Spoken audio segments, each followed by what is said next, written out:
Hey there, thank you for taking the time to watch this video. I want to talk to you today about Russia and Ukraine and the West and how the West is failing in their attempts to stop Russia from their encroachment into Ukraine.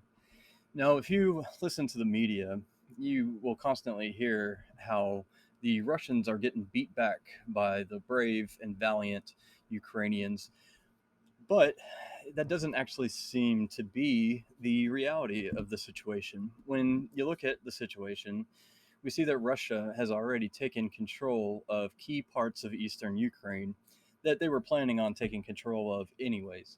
And these include Severodonetsk and Luhansk. And these are manufacturing areas that are very important to Ukraine and to Russia. But it's important to also keep in mind that a lot of these areas are ethnically Russian, and the majority actually had voted to go under Russia's authority right before the invasion.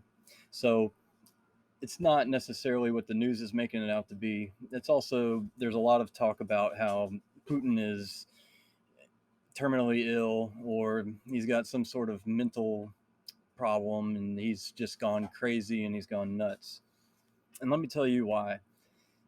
People are saying this to delegitimize any move that Vladimir Putin makes.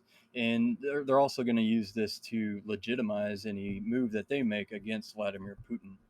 Because when you're going up against a madman, it's, everything's on the table, right, to stop this madman. But from what we've seen so far with this Russian Ukraine conflict, it doesn't seem that Putin is a madman. Putin seems to be taking measured steps throughout the process here. He hasn't gone into Ukraine and leveled the place. He didn't destroy key infrastructure when he went into Ukraine. And that's because he's not going in to just tear up Ukraine and take over. He's trying to take control of areas that should have been under Russian control probably anyways. But I don't think that these sanctions are there to really stop the war in Ukraine necessarily. I think these sanctions are a way for the globalists to try to double down and push through their climate change agenda. Now, in order for a global organization to gain power over all the countries in the world, you need an emergency that affects the whole world. And what emergency do we have that affects the whole world? Climate change. So these countries, especially led by the World Economic Forum, are pushing their green agendas in light of these sanctions and blaming it all on Vladimir Putin. So they're seeing this as an opportunity to push through their failed climate change agenda and shove it down the throats of the people of the world. I also want to talk about the response that we've gotten from NATO leaders such as Boris Johnson, Olaf Scholz of Germany, and Joe Biden himself and his other administration folks. And it's been very lackluster. The common theme that has been going through these responses from these Western leaders is suck it up, Buttercup. We're going to have to just suffer these sanctions until the war in Ukraine is over. And this isn't good. This isn't good for the people. It's not good for the countries. And when your sanctions are hurting your own people worse than they're hurting the people you put the sanctions on, you need to rethink maybe what you're doing. All right, first we're going to go up to Boris Johnson. Boris Johnson gave an interview, and this is an interview to a German outlet, but he is going to talk about what his theory is on Vladimir Putin and why he's doing all this. If Putin was a woman, he obviously isn't, but if he were, I really don't think he would have embarked on a crazy macho war of invasion and violence in the way that he has. If you want a perfect example of toxic masculinity, it's what he's doing in Ukraine.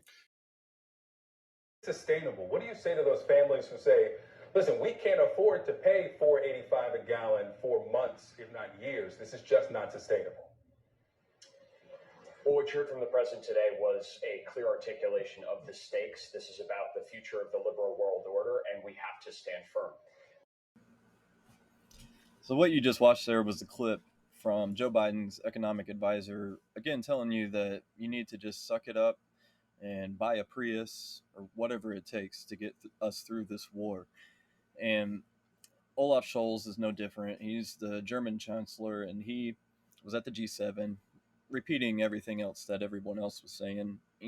This is when Germany has just as many economic problems as everyone else. Germany is having high inflation, high food costs, rising gas prices, and life is becoming unaffordable. In fact, a German regulator warned of a possible gas shortage in Germany and that Hamburg may have to ration hot water, which is just absolute insanity. Now, this is all due to Russia cutting off natural gas supply to Germany. And Germany had plenty of opportunity to move away from Russian natural gas. So this is Donald Trump at the UN summit in 2018, and he's going to be talking about Germany and their dependence on Russian gas. And I just want you to see the reactions of the Germans, and we can wonder to ourselves if that reaction still holds today. Let's watch. Germany will become totally dependent on Russian energy if it does not immediately change course. Here in the Western Hemisphere, we are committed to maintaining our independence from the encroachment of expansionist foreign powers. It has been the formal policy of our country since President Monroe. I really hope you got something out of this, and I hope you learned something from this. And if you did, please do me a favor and hit the like button and subscribe down below. It's going to really help get this message out to more people.